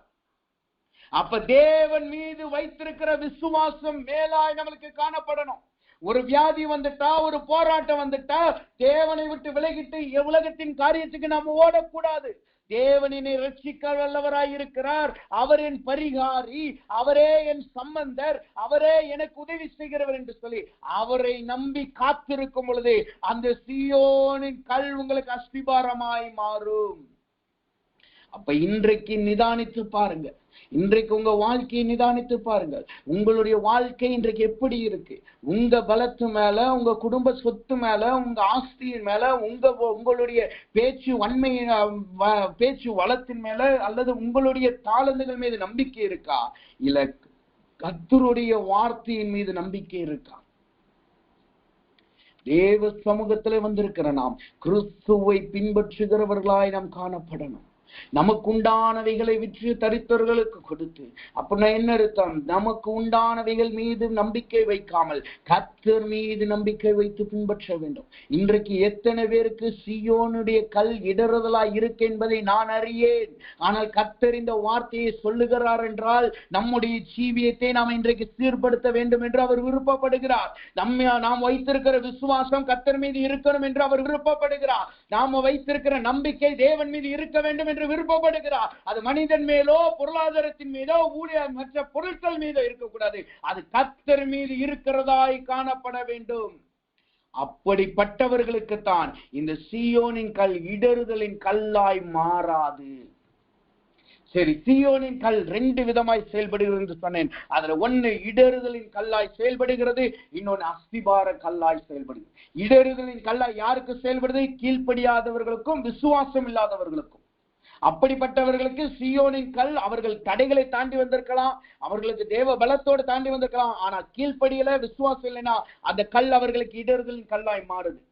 ஆனா இன்னொரு கூட்டத்திற்கு அது அஸ்திபார கல்லாய் மாறுது. இரண்டாவது, இந்த கல்லினுடைய இரண்டாவது தன்மை என்ன? அதைத்தான் நாம் வாசித்தோம். ஏசாயாவின் புஸ்தகம் 28வது அதிகாரம் 16வது வசனத்தை வாசிக்கும் பொழுது அந்த வசனம் இப்படியாக சொல்லுகிறது.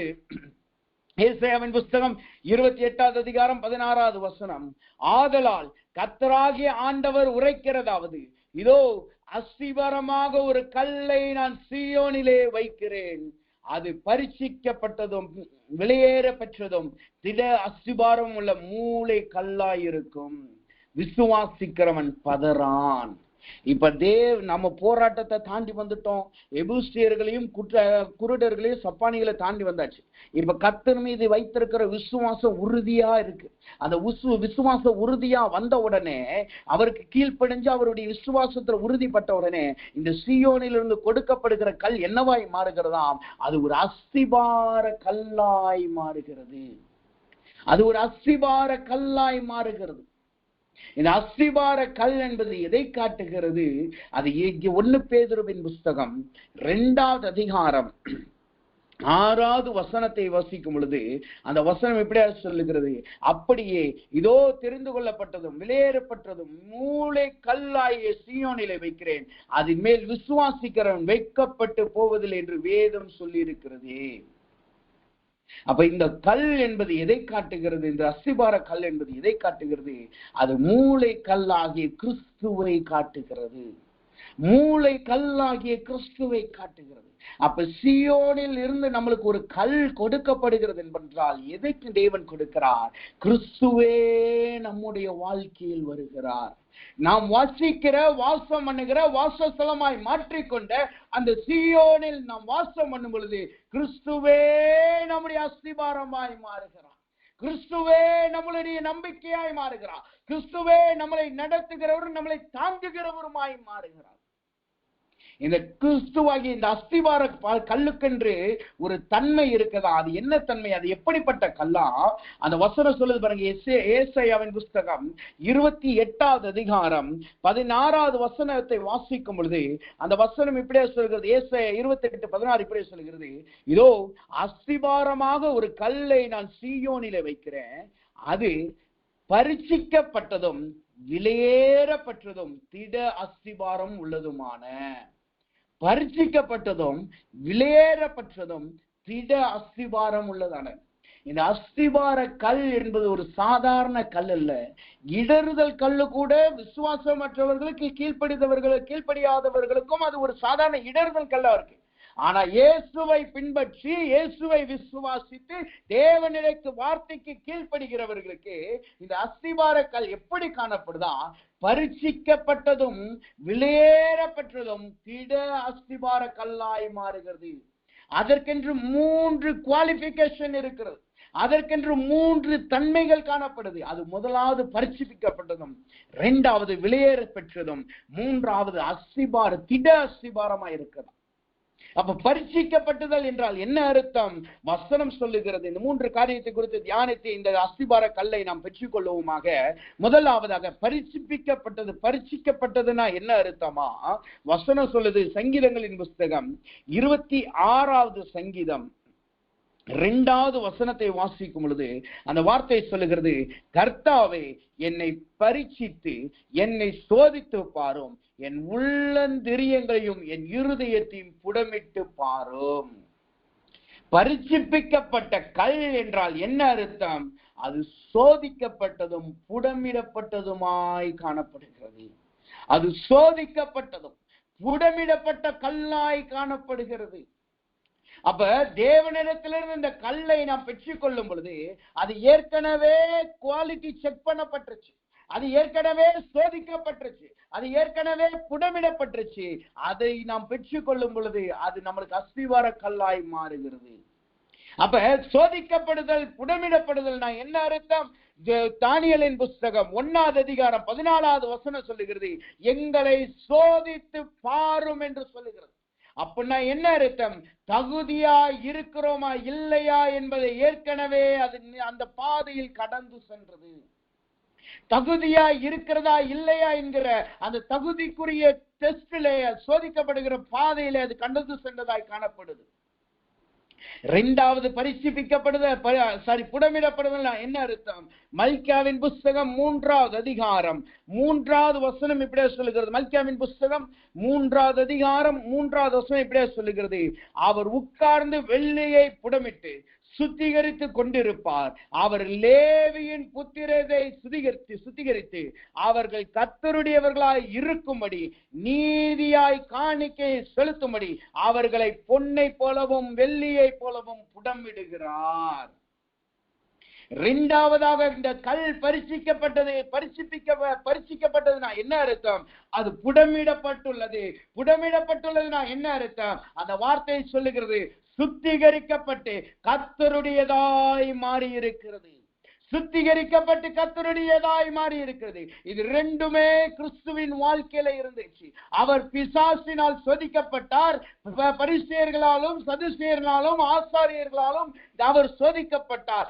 சோதிக்கப்பட்டு அவர் உண்மையானவர் தகுதியானவர் என்கிற அவர் தகுதியானவராய் மாறினார். 2வது அவர் புடமிடப்பட்டு கர்த்தருடையதாய் மாறினார். அவர் வழியை ஆயத்தம் பண்ணி அந்த வழியின் வாசல்களை நமக்கு திறந்தவராய் காணப்பட்டார். அப்ப இது 2ம் எதை காட்டுகிறது? நம்முடைய வாழ்க்கையில் வருகிற போராட்டங்கள், நம்முடைய வாழ்க்கையில வருகிற சோதனைகள், நம்முடைய வாழ்க்கையில வருகிற புடமிடப்படுகிற அனுபவத்திலே இந்த அஸ்திபார கல் நம்மளோடு கூட இருக்கும் பொழுது, அதனுடைய அனுபவத்திலே நாம் கடந்து போகும் பொழுது அதை நாம் சீயோனிலே நமக்கு ஆசீர்வாதமாய் மாற்றுகிறது. அதிலே நாம் சீயோனிலே நமக்கு அஸ்திபாரமாய் மாறுகிறது. இந்த அநேகர் சொல்லுவாங்க, பெரியவர்களுடைய ஆலோசனைக்கு நீங்க கீழ்ப்படிங்கன்னு சொல்லுவாங்க. வயசானவங்க சொன்னாங்கன்னா அதுல உண்மை இருக்கும், அதுல அனுபவம் இருக்குன்னு சொல்லுவாங்க. அது ஏன் தெரியுமா? அவங்க ஏற்கனவே அந்த பாதையில அவங்க போயிருக்கிறாங்க. அதனால அவங்க அனுபவத்தை கேட்டு நீ போனேன்னா ஈஸியா இருக்குன்னு சொல்லுவாங்க. அதே போலதான் கிறிஸ்து.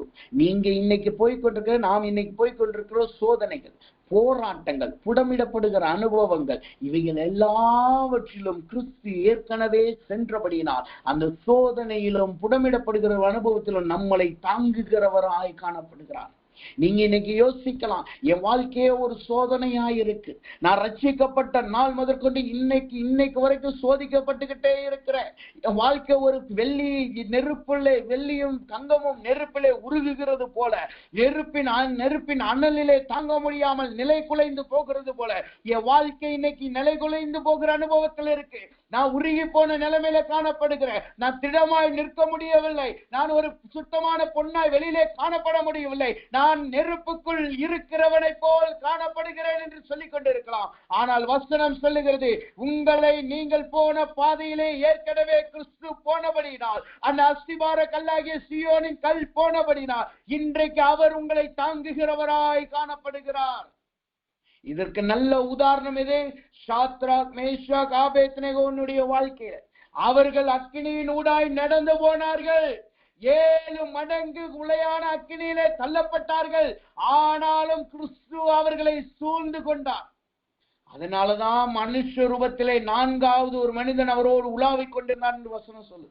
இன்னைக்கு நீங்க போற பாதை அக்கினியின் பாதையா இருக்கலாம், சோதிக்கப்படுகிற பாதைகள் இருக்கலாம். நீங்க நல்லவங்க, நீங்க தேவனுடைய பிள்ளை, நல்ல விசுவாசி, நல்ல கர்த்தருடைய பிள்ளை, தேவ சித்தத்தை தான் செய்யறீங்கன்னு சொல்லி நீங்க நல்லவர்கள் என்பதை காண்பிக்கும் பொழுதும், ஆனாலும் உங்களை நம்பாமல் உங்களை எப்போதும் சந்தேகத்தின் பார்வையிலே பார்த்து கொண்டிருக்கலாம். எப்போதும் உங்களை பார்த்து அவர்கள் ஏதாவது ஒரு சோதனை கொடுத்து கொண்டே இருக்கலாம், அல்லது உங்க வாழ்க்கை ஒரு அக்கினியின் புடமிடப்படுகிற அனுபவத்திலே போய்கொண்டே இருக்கலாம். ஆனால் கர்த்தர் சொல்லுகிறார், அவர் உங்களுக்கு முன்பாய் அதிலே நடந்து போனபடியினால் அவர் உங்களை தாங்குகிறவராய் காணப்படுகிறார். அவரே உங்களுக்கு அஸ்திவாரமாய் காணப்படுகிறார். நீங்க இந்த ஹீட்டிய இந்த கிளாஸ் தயாரிக்கிறவங்க அல்லது இந்த ஐரன் இதுல வேலை செய்யறவங்க, இந்த இரும்புல வேலை செய்யறவங்க எல்லாம் நீங்க பாத்தீங்கன்னா அவங்க அங்க நிக்கிற இடம் அப்படியே கொதிக்கிற மாதிரி இருக்கும். ஆனா அவங்க காலில் பாத்தீங்கன்னா ஒரு பூட் போட்டிருப்பாங்க, அவங்க கையில பாத்தீங்கன்னா ஒரு ஸ்ட்ராங்கான ஒரு கிளவுஸ் போட்டிருப்பாங்க. இந்த கிளவுஸ் என்ன நடக்கும், அது அந்த பூட் என்ன செய்யுமா, அந்த நெருப்புல இருந்து வர்ற அந்த சூடு அது மேல பட்டாலோ, அல்லது அந்த அந்த உருகின இரும்பு அல்லது அந்த சூடு அந்த உருகின கிளாஸ் அல்லது இரும்பு வந்து அவர்கள் காலில் பட பார்த்தாலோ கையில பட பார்த்தாலோ இந்த கிளவுஸ் வந்து அவர்களை பாதுகாத்துக் கொள்ளுமா. அந்த பூட் வந்து அவர்களுடைய கால்களை பாதுகாத்து அந்த நிக்கிற இடத்துல இருக்க சூட் அவர்களுக்கு குறைத்து கொடுக்குமா. இது உலகத்துல இருக்கிற கிளவுஸ், இது உலகத்துல இருக்கிற பூட். ஆனால் கர்த்தர் உங்களுக்கு அஸ்திபாரமாய் மாறிட்டா இந்த உலகத்துல இருக்கிற அந்த ஷூ கூட அவர்களுக்கு கொஞ்ச நேரத்துல உருகி போய் அவர்கள் காலிலே வெக்கையை கொடுக்கலாம். ஆனா கர்த்தர் உங்களுக்கு அஸ்திபாரமாய் மாறிட்டா அவர் உங்களை தாங்கும் பொழுது எந்த அக்கினியின் போராட்டம் வந்தாலும் சரி, எந்த பரிட்சிப்பிக்கிற போராட்டத்துக்குள்ள நீங்க சோதனைக்குள்ள போனாலும் சரி, அவர் உங்களை தாங்குகிறவராய் காணப்படுவார்.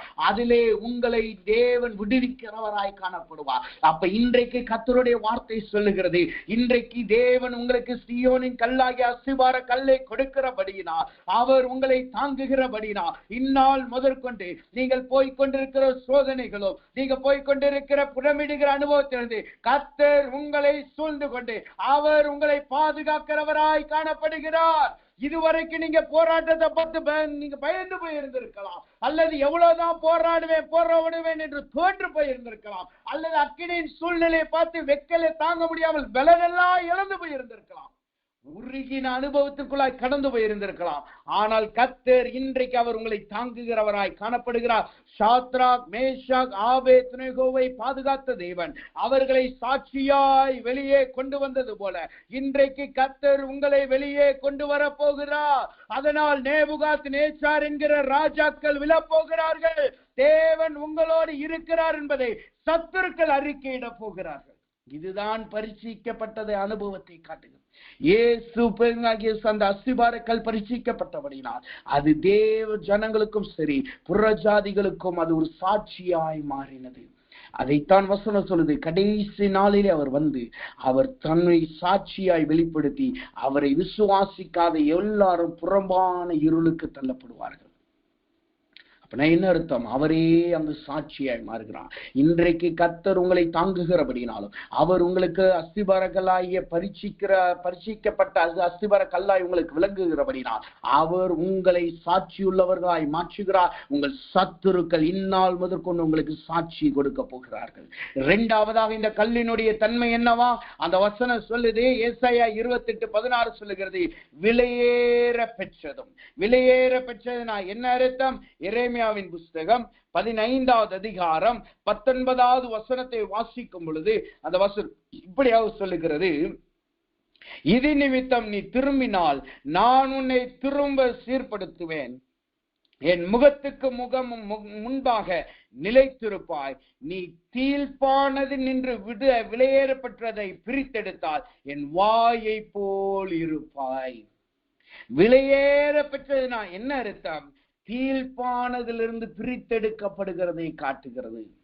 தீழ்ப்பானவைகளிலிருந்து பிரித்தெடுக்கப்படுகிறதை காட்டுகிறது. விலையேற பெற்றதுனா என்ன அர்த்தம்?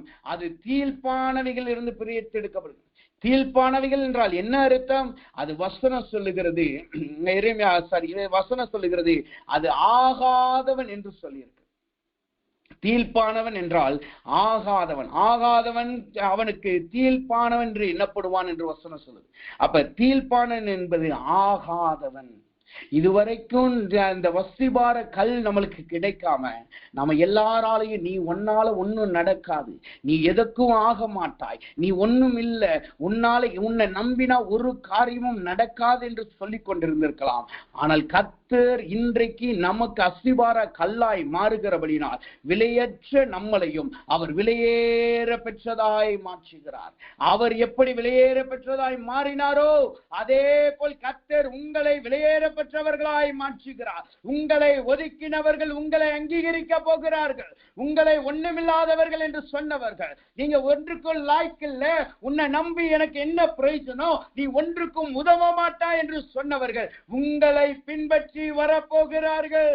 ஏனென்றால் தீர்ப்பானவைகளிலிருந்து கர்த்தர் உங்களை பிரித்தெடுக்கிறார்.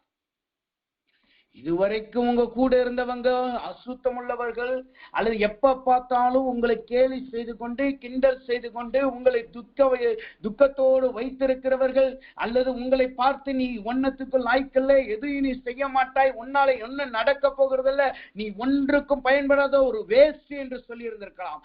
ஆனால் அந்த வேஸ்டிலிருந்து கர்த்தர் இன்றைக்கு உங்களை பிரித்தெடுக்கிறார். அவர் உங்களை கீழ்ப்பானவைகளிலிருந்து பிரித்தெடுத்து உங்களையோ அவர் விலையேற பெற்றவைகளாய் மாற்றுகிறார். விலையேற பெற்ற அஸ்திபார கல்லின் மீது நாம் நிற்கிறபடியினால் நாமும் விலையேற பெற்றவைகளாய் மாறுகிறோம். தமிழ்ல ஒரு பழமொழி அடிக்கடி சொல்லுவாங்க, பூவோடு சேர்ந்த நாரும் மணக்கும் சொல்லுவாங்க. அப்ப தேவனோடு இணைந்து அந்த அஸ்திபார கல்லின் மீது நாம் நிற்கும் பொழுது நாமும் அஸ்திபார கல்லாய் மாறுகிறோம். நம்ம அஸ்திபார கல்லின் மீது நாம் நிற்கும் பொழுது அந்த அஸ்திபார கல் நம்மளுக்கு கொடுத்துருச்சா நாமும் அந்த அஸ்திபார கல்லாய் மாறுகிறோம். இது யாருடைய வாழ்க்கையில் நடந்துச்சு தெரியுமா? இதே மாதிரி ஒரே நொடியில ஒரு மாற்றம் மொர்தேகாவினுடைய வாழ்க்கையில நடந்துச்சு. மொர்தேகாய் அவன் வாசலிலே நின்று அற்பமா எண்ணப்பட்டவன், ஆமானினால் அற்பமா எண்ணப்பட்டவன். ராஜா போகும்போது அவனை கண்டுக்க கூட மாட்டான். அவன் வாசலில் காவலில் நிற்கிறவன், அவன் ஒன்றுமில்லாதவனாய் காணப்பட்டான். ஆனா ஒரு நேரம் வந்தது, கர்த்தர் அவனை ரட்சித்தார். அவனுக்கு முத்திரை மோதிரங்கள் கொடுக்கப்பட்டது, அவனுக்கு அணிகலங்கள் கொடுக்கப்பட்டது. அவன் குதிரையிலே ரதங்களிலே ஏறுகிறவனாய் மாறினான். அந்த தேசத்துக்கு நீ காணப்படுகிற முக்கியஸ்தனாய் மாறினான். அப்ப அதே தேவன் இன்றைக்கும் ஜீவிக்கிறபடினார் நீங்க அந்த அஸ்திபார கல்லுல மாத்திரம் நின்னு பாருங்க, அந்த அஸ்திபார கல்ல மாத்திரம் நீங்க பெற்றுக்கோங்க. அந்த அஸ்திபார கல் உங்களை விலையேற பெற்றதாய் மாற்றுகிறது. இன்னைக்கு நீங்க உள்ள ஒன்றுமில்லாத உதாசீனப்படுத்தப்பட்ட குப்பையை போல நீங்க அங்கீகரிக்கப்படாதவர்களாய் காணப்படலாம். ஆனால் கர்த்தர் இன்றைக்கு அந்த அஸ்திபார கல்லை கொடுக்கிறபடினால் நீங்களோ விலையேற பெற்றவர்களாய் காணப்படுவீர்கள். இந்த விலையேற பெற்றவர்கள் என்பது உலகத்துக்கு விலையேற பெற்றவர்களாய் இருப்போம். ஆனா விலையேற பெற்றவர்களாய் நாம் மாறின உடனே கர்த்தர் நமக்கென்று அங்க ஒரு தகுதியை கொடுக்கிறார். என்ன தகுதியை கொடுக்கிறார் தெரியுமா? அந்த வசனம் சொல்லுகிறது, எரேமியாவின் புஸ்தகம் 15:19 அந்த நடுப்பகுதியிலிருந்து வாசனம் இப்படியே சொல்லுகிறது, நீ தீர்ப்பானது நின்று விலையேற பெற்றதாய் பிரித்தெடுத்ததால் என் வாயை போல் இருப்பாய். நீ அவர்களிடத்தில் திரும்பாமல் அவர்கள் உன்னிடத்தில் திரும்புவார்கள். நீ அவர்களிடத்தில் திரும்பாமல் அவர்கள் உன்னிடத்தில் திரும்புவார்கள். இதுதான் கர்த்தர் கொடுக்கிற பெரிய அடையாளம். முதலாவது, நீங்க கர்த்தருடைய வாயாய் மாறுவீர்கள். இரண்டாவது, நீங்கள் இதுவரைக்கும் யாரையோ நம்பி ஓடி இருந்திருக்கலாம், அவங்ககிட்ட போனா எனக்கு உதவி செய்வாங்க, அல்லது யாரையோ சார்ந்துதான் உங்க வாழ்க்கை இதுவரைக்கும் போய்கொண்டிருந்திருக்கலாம். ஏனென்றால் நீங்க ஆகாதவனாய் போல தள்ளப்பட்டிருந்திருக்கலாம். ஆனால் கர்த்தர் சொல்லுகிறார், இனிமே நீங்க அவங்க பின்னாடி ஓடுகிறது அல்ல. நீங்க ஓடும்போது உங்களை உதாசீனப்படுத்தினார்களே, உங்களை துரத்தி விட்டார்களே, மிருகங்களை போல் துரத்தி விட்டார்கள் அல்லவா? யோபு சொல்லுகிறது, மிருகங்களை போல் என்னை தீர்ப்பானவனாய் மாற்றினான் சொல்லுகிறது. அப்ப தீர்ப்பான என்பது மிருகங்களை போல் ஆனதை காட்டுகிறது. மிருகங்களை போல் உங்களை துரத்தி விட்டவர்களுக்கு முன்பாய் இனிமேல் அவர்களுக்கு பின்பாய் நீங்கள் ஓடுகிறது அல்ல. அதற்கு பதிலாய் கர்த்தர் என்ன செய்கிறார் தெரியுமா? அவர்கள் உன்னிடத்தில் திரும்புவார்கள். நீங்க இதுவரைக்கும் கெஞ்சி கெஞ்சி ஓடி இருந்திருக்கலாம். இனிமேல் நீங்க இருக்கிற இடத்தை நோக்கி அவர்கள் ஓடி வருவார்கள். மொர்தெகாய் இருந்த இடத்தை நோக்கி சகல ஜனங்களும் ஓடி வந்தாங்க. அங்கிருந்த ராஜாக்கள் அவனை தேடி வந்தார்கள். அங்கிருந்த மற்ற மந்திரிமார்கள் அவனை தேடி வந்தார்கள். அதே போல் கர்த்தர் உங்களை வெளியேற பெற்றவர்களாய் மாற்றுகிறபடியினால் நீங்கள் தேவனுடைய வாயாய் முதலாவது மாறுகிறீர்கள். இரண்டாவது, உங்களை ஒதுக்கினவர்களிடத்தில் நீங்கள் ஓடுகிறது அல்ல.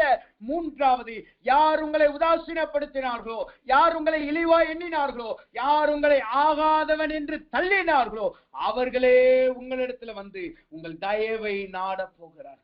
இதுதான் யோபுவினுடைய வாழ்க்கையில் நடந்தது. யோபுவை அவன் சிநேகிதர்கள் தள்ளினார்கள், சொந்த மனைவி அவனை தள்ளினார்.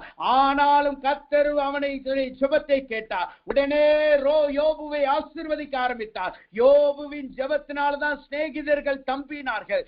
யோபுவின் ஜெபத்தினால்தான் அவன் இரட்டத்தனையான ஆசீர்வாதத்தை பெற்றுக் கொண்டார். அவன் மனைவிக்கு திரும்பவும் பிள்ளையின் ஆசீர்வாதத்தை கர்த்தர் கொடுத்தார். அப்ப இன்றைக்கு கர்த்தர் நீங்கள் இழந்து போனதை தேவன் திரும்ப கொடுக்கிறார். மாத்திரமல்ல, இனிமேல் உங்களை உதாசீனப்படுத்தினவர்கள் உங்களிடத்துல தஞ்சம் புக போகிறார்கள். அவர்கள் வந்து சொல்ல போகிறாங்க, எனக்கு ஏதாவது உதவி செய்யுங்க, எனக்கு ஏதாவது உதவி செய்யுங்க, எப்படியாவது எனக்கு இந்த உதவி செய்யுங்க என்று சொல்லி உங்களிடத்திலே வந்து அவர்கள் கெஞ்சுகிறவர்களாய் தேவன் மாற்ற போகிறார். இதுதான் விலையேறப்பட்ட கல்லாய் இருக்கிறது. அந்த கல்லிலே நிற்கிறதுக்கு நாம் முற்படுவோமாக. மூன்றாவதாக, அந்த கல்லினுடைய குவாலிபிகேஷன் என்ன? அந்த வசனம் சொல்லுகிறது. நேரமில்லாதபடி நான் குறிப்பை மாத்திரம் பார்ப்போம். அந்த வசனம் சொல்லுது, ஏசாயா 28:16 சொல்லுகிறது, அதிட அஸ்திபாரம். சியோனிலிருந்து கொடுக்கப்படுகிற கல் அஸ்திபார கல்லு தான். ஆனா அந்த கல்லின் மீது நம்பிக்கை வைத்து அதை நாம் பெற்றுக்கொள்ளும் பொழுது அது என்ன அஸ்திபாரமாய் மாறுகிறதா? அது நம்மளுக்கு திட அஸ்திபார கல்லாய் மாறுகிறது. திட அஸ்திபார கல் என்றால் என்ன அர்த்தம்? அதே வசனம் சொல்லுது பாருங்க, திட அஸ்திபார கல்ல அஸ்திபாரமான மூளை கல்லாயிருக்கும். மூளை கல்லாயிருக்கும். அப்ப கர்த்தர் மூன்றாவது எப்படிப்பட்ட அஸ்திபார கல்லாய் நம்மளுக்கு வெளிப்படுகிறார்? மூன்றாவதாக அவர் மூளை கல்லாய் தேவன் வெளிப்படுகிறார். உங்க வாழ்க்கையில் அவர் மூளை கல்லாய் இருக்க போகிறார். அவர் உங்களுக்கு மூளை கல்லாய் இருப்பது மாத்திரமல்ல, அவர் உங்களை ஒரு மூளை கல்லாய் மாற்றுகிறார். மூளை கல் என்றால் என்ன அர்த்தம்? 1 பேதுருவின் புஸ்தகம் 2வது அதிகாரம் 6வது வசனம் இப்படியா சொல்லுங்க. 1 பேதுரு 2:6 இப்படியா சொல்லுகிறது, அந்தபடியே இதோ தெரிந்து கொள்ளப்பட்டதும் வெளியேறப்பட்டதுமாயிருக்கிற மூளை கல்லை சீயோனிலே வைத்தேன். இன்றைக்கு கர்த்தர் உங்களுக்கு மூளை கல்லாய் மாறுகிறார் என்றால் என்ன அர்த்தம்? அவர் உங்களை தெரிந்து கொள்ளுகிறார். அவர் இன்றைக்கு இரவு உங்களை தெரிந்து கொள்ளுகிறார். எப்படி தெரிந்து கொள்ளுகிறாராம்? வசனம் சொல்லுகிறது. 1 கொரிந்தியரின் புஸ்தகம் 1வது அதிகாரம், அந்த வசனத்தை 2 வசனத்தை நாம் வாசிப்போம். முடிந்தவர்கள் எடுத்துக்கொள்ளுங்க. 1 கொரிந்தியர் புஸ்தகம் 1வது அதிகாரம் 27 மற்றும் 28 இப்படியா சொல்லுகிறது, ஞானிகளை வெட்கப்படுத்தும்படி தேவன் உலகத்தின் பைத்தியமானவைகளை தெரிந்து கொண்டார். பலமுள்ளவர்களை வெட்கப்படுத்தும்படி தேவன் பலவீனமானவர்களை தெரிந்து கொண்டார். உங்களை அவமாக்கும்படி உள்ளவைகளை அவமாக்கும்படி உலகத்தின் இழிவானவைகளையும் அற்பமாய் எண்ணப்பட்டவைகளையும் இல்லாதவைகளையும் தேவன் தெரிந்து கொண்டார். இல்லாதவைகளையும் தேவன் தெரிந்து கொண்டார். இந்த 4 விதத்திலிருந்து கர்த்தர் தெரிந்து கொள்ளுகிறார். எந்தெந்த விதத்துல? பைத்தியமாய் எண்ணப்பட்டவர்களை தேவன் தெரிந்து கொள்ளுகிறார், பலவீனமானவர்களை தேவன் தெரிந்து கொள்ளுகிறார், இல்லாத இழிவானவர்களை தேவன் தெரிந்து கொள்ளுகிறார், அற்பமாய் எண்ணப்பட்டவர்களை தேவன் தெரிந்து கொள்ளுகிறார். 5வதாக இல்லாதவைகளை தேவன் தெரிந்து கொள்ளுகிறார். அப்ப தேவ சமூகத்துல வந்திருக்கலாம் இல்லாத, அதாவது அவமானப்படுத்தப்பட்ட அல்லது புறக்கணிக்கப்பட்ட நம்மளை வெளியேறப்பட்டதாய் மாற்றுகிறார். ஆனா மூளை கல்லாய் தேவன் நம்மளுக்கு வெளிப்பட்ட உடனே அந்த சீயோனின் கல் என்ன செய்யுது? நம்முடைய பலவீனத்தை அது பலமுள்ளதாய் மாற்றுகிறது. இழிவாய் எண்ணப்பட்ட நம்மளை அங்கீகரிக்கப்பட்டவர்களாய் நம்மளை மாற்றுகிறது. அற்பமாய் எண்ணப்பட்ட நம்மளை இல்லாதவர்களை தெரிந்து கொள்ளுகிறதாய் நம்மளை மாற்றுகிறது. இன்றைக்கு நீங்க சொல்லலாம், நான் இல்லாதவனை போல இருக்கிறேனே, நான் எல்லாராலும் இழிவான பாதையில போய் கொண்டிருக்கிறேனே, எனக்கு பலன் ஒன்றும் இல்லையே, என்னை யார் தெரிந்து கொள்ளுவார், நான் பைத்தியன் என்று அநேகரினால் அழைக்கப்படுகிறேனே, புத்திஸ்வாதம் இல்லாதவன், நீ யோசித்து செய்யறதெல்லாம் ஒன்னும் விளங்கலை என்று சொல்லுகிறார்களே, இல்லாதவனை போல் நான் காணப்படுகிறேனே என்று சொல்லலாம். ஆனால் கர்த்தர் என்ன செய்கிறார்? உங்களை தேவன் இன்றைக்கு தெரிந்து கொள்ளுகிறார். அவர் உங்களை தெரிந்து கொண்டு உங்களையோ மூளை கல்லாய் தேவன் மாற்றுகிறார். இதுவரைக்கும் நீங்க வரிசையில நின்னா உங்களை வரிசையின் கடைசியில தூக்கி போட்டிருந்திருக்கலாம். இதுவரைக்கும் நீங்க போய் நான் ஏதாவது செய்யறேன்னு சொன்னா, உன்னால ஒண்ணும் செய்ய முடியாதுப்பா, நீ உனக்கு பலனும் இல்ல ஒண்ணும் இல்லைன்னு உங்களை தூக்கி அடித்திருந்திருக்கலாம். ஆனால் கர்த்தர் சொல்லுகிறார், இன்றைக்கு அவர் உங்களுக்கு மூளை கல்லாய் வெளிப்படுகிறபடினால், அவரே உங்களுக்கு மூளை கல்லாய் வெளிப்படுகிறபடினால் உங்களையும் அவர் ஒரு மூளை கல்லாய் மாற்றுகிறார். இதுதான் சீயோனின் கல்லினுடைய மகத்துவம். சீயோன் கல் ஒரு மனிதனுடைய வாழ்க்கையில வந்துச்சுன்னா அவன் பலவீனம் மாற்றப்படும். அவன் பைத்தியன் என்று எண்ணப்பட்டிருந்தால் அவன் ஞானியா எண்ணப்படுவான். இல்லாதவனாய் இருந்தால், இழிவாய் எண்ணப்பட்டிருந்தால், அவமானப்படுத்தப்பட்டிருந்தால், ஆகாதவன் என்று சொல்லப்பட்டிருந்தால் அவன்தான் அவசியம் உள்ளவனாய் மாறுகிறான். எப்படி கட்டடம் கட்டுவதற்கு மூளைக்கல் அவசியமாய் இருக்கிறதோ, கிறிஸ்துவாகிய மூளைக்கல் இன்றைக்கு நம்மளை மூளைக்கல்லாய் மாற்றுகிறார். உங்கள் நிலைமையை அவர் தலைகீழாய் மாற்றுகிறார். இந்நாள் முதற்கொண்டு நீங்கள் இல்லாதவர்களாய் இருப்பது அல்ல, பைத்தியம் என்று சொல்ல போகிறது அல்ல, உங்களை யாரும் இழிவுபடுத்த போகிறது அல்ல, நீங்கள் இனிமேல் பலவீனர்கள் அல்ல, பலமுள்ளவர்களாய் கர்த்தர் உங்களை மாற்றுகிறார். இதுதான் சீயோனில் இருந்து கிடைக்கிற கல்லினால் வருகிற மிகப்பெரிய ஆசீர்வாதம்.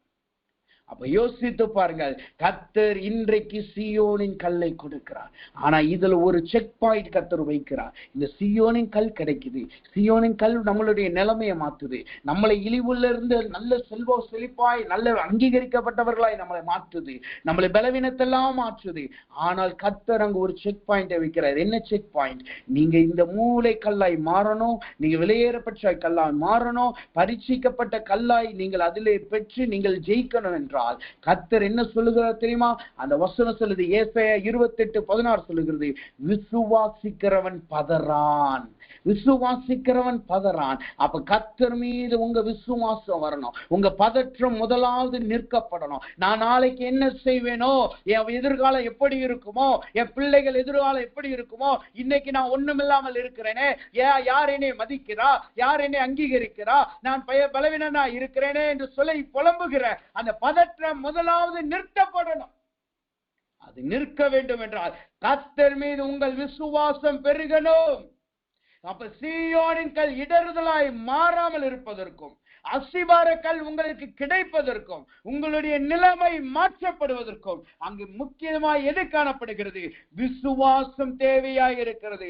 அப்ப இப்பொழுது நாம் ஜெபிக்க போகிறோம், எல்லாரும் ஜெபிக்க போகிறோம். சீயோனின் கல் எனக்கு கொடுங்க என்று முதலாவது ஜெபிக்கப்படுறதில்லை. ஆண்டவரே என் விசுவாசத்தை உறுதிப்படுத்துங்க, என் விசுவாசத்தை பெருக பண்ணுங்க, நான் விசுவாசத்துல உறுதி பண்ணணும் என்று சொல்லுங்க. கர்த்தர் இன்றைக்கு அவரே விசுவாசத்தினால் நம்மளை நிரப்புகிறார், விசுவாசத்தினால் நம்மளை நிரப்புகிறார். எல்லாரும் கண்களை மூடுவோமா? எல்லாரும் ஜெபிக்க ஆரம்பிப்போம், ஸ்தோத்திரிக்க ஆரம்பிப்போம். அன்பின் பரலோக பிதாவை துதிக்கிறோம், ஸ்தோத்திரிக்கிறோம். இந்த நாளும் தேவனுடைய கிருபையும் தயவும் எங்களோடு கூர்ந்ததுக்காய் நன்றி செலுத்துகிறோம்.